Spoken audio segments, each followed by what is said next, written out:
భారీ సంఖ్యలో ఐఏఎస్ అధికారుల బదిలీ చేపట్టింది తెలంగాణ ప్రభుత్వం. ఆయా డిపార్ట్మెంట్ల వారీగా మొత్తం 44 మంది అధికారులను బదిలీ చేసింది.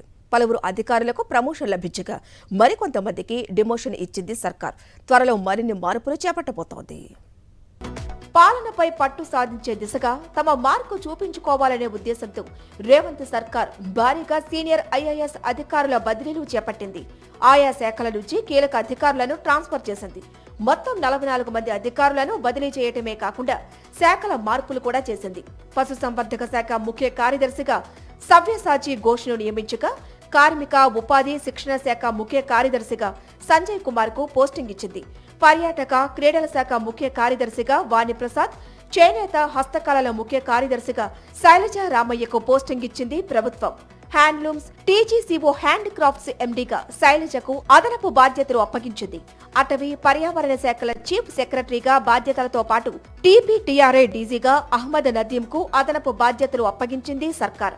అతి ముఖ్యమైన ఆర్థిక శాఖ ముఖ్య కార్యదర్శిగా సందీప్ సుల్తానియాకు బాధ్యతలు అప్పగించడంతో పాటు అదనంగా ప్రణాళిక శాఖ ముఖ్య కార్యదర్శిగాను నియమించింది. దీంతో పాటు పంచాయతీరాజ్ గ్రామీణాభివృద్ధి ముఖ్య కార్యదర్శిగా కొనసాగనున్నారు సందీప్.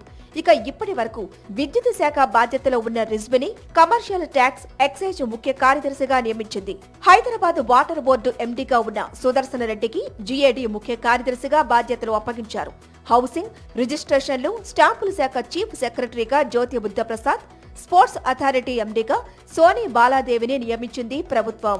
జీహెచ్ఎంసీ కమిషనర్ రోనాల్డ్ రోస్ను బదిలీ చేసి విద్యుత్ శాఖ కార్యదర్శితో పాటు జెన్కో ట్రాన్స్కో సీఎండీగా రోనాల్డ్ రోస్ కు అదనపు బాధ్యతలు ఇచ్చింది సర్కార్. ఐపీఎస్ అధికారి రంగనాథ్కు జీహెచ్ఎంసీ ఈవీడీఎం కమిషనర్ గా బాధ్యతలు అప్పగించింది. ప్రకాష్ రెడ్డికి టూరిజం ఎండీగా బాధ్యతలు ఇచ్చింది ప్రభుత్వం.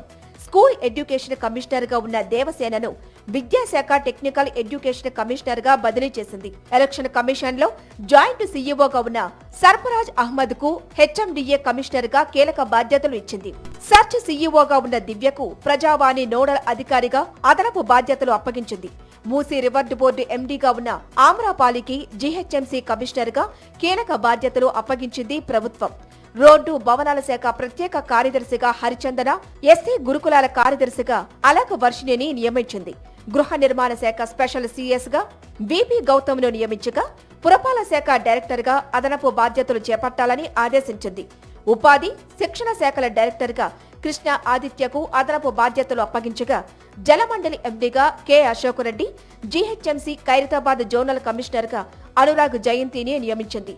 ఐటీ ఉప కార్యదర్శిగా భవేష్ మిశ్రా, కాలుష్య నియంత్రణ మండలి కార్యదర్శిగా జి రవి, గ్రామీణాభివృద్ధి సీఈఓగా కె నిఖిలకు ప్రభుత్వం బాధ్యతలు అప్పగించింది. ఉద్యానవన డైరెక్టర్ తో పాటు ఆయిల్ ఫెడ్ ఎండీగా యాస్మిన్ బాషాకు అదనపు బాధ్యతలు ఇచ్చింది సర్కార్. ప్రోటోకాల్ డైరెక్టర్ గా ఎస్ వెంకట్రావు, వ్యవసాయ సహకార సంయుక్త కార్యదర్శిగా జి ఉదయ్ కుమార్ ను నియమించింది. ఫిషరీస్ డైరెక్టర్ గా ప్రియాంక, టూరిజం డైరెక్టర్ గా ఐలా త్రిపాఠి, జీహెచ్ఎంసీ అదనపు కమిషనర్ గా స్నేహ శబరి, రాష్ట్ర ఆర్థిక సంఘం ఎండీగా కాత్యాయని దేవిని ప్రభుత్వం నియమించింది. పాఠశాల విద్యా డైరెక్టర్ తో పాటు సమగ్ర శిక్ష అభియాన్ ప్రాజెక్టు డైరెక్టర్ గా నరసింహారెడ్డికి అదనపు బాధ్యతలు ఇచ్చింది.